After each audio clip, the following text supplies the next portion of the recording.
কড়াইতে 1 বাটি জল, চিলি ফ্লেক্স দিয়ে দিচ্ছি, ধনেপাতা কুচি, স্বাদ মতো লবণ আর 1 বাটি সুজি দিয়ে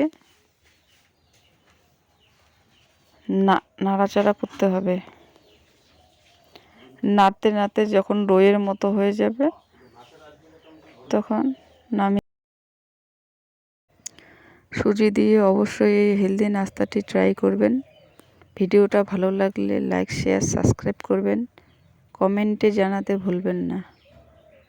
এদিকে আমার সুজি নাড়তে নাড়তে একটা ডোয়ের মতো হয়ে আসছে। একটা শক্ত ডোয়ের মতো করে নিয়ে নামিয়ে নিতে হবে। এখন আমি নামিয়ে নেব।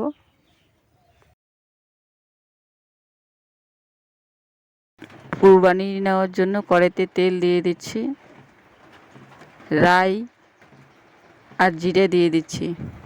জিরা আর রাইটা ভালো করে ফুটে উঠলেই পেঁয়াজ কুচি দিয়ে দিচ্ছি।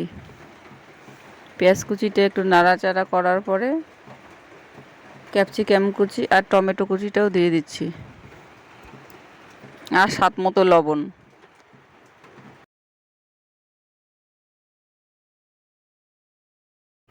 পেঁয়াজগুলোকে ভালো করে ভাজা ভাজা করে নিয়েছি।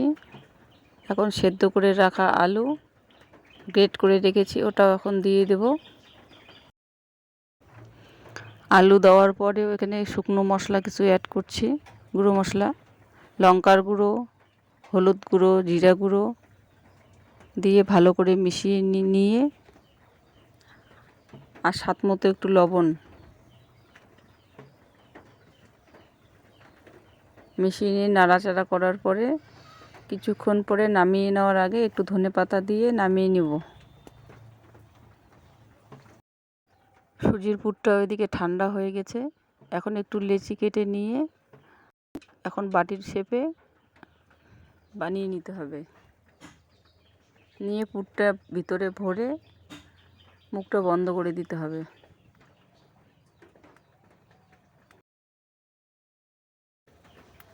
মুখটা বন্ধ করে দিয়ে ভালো করে গোল করে নিয়ে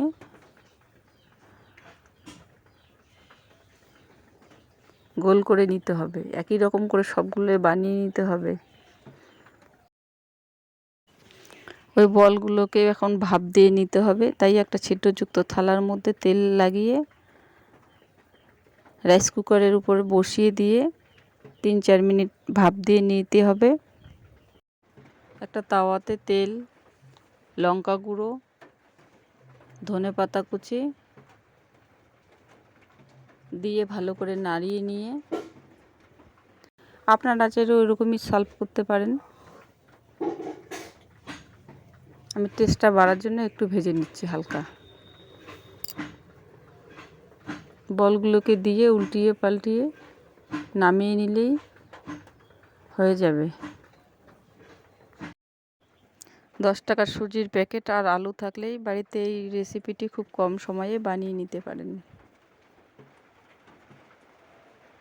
ততক্ষণ ভালো থাকবেন, সুস্থ থাকবেন। নমস্কার।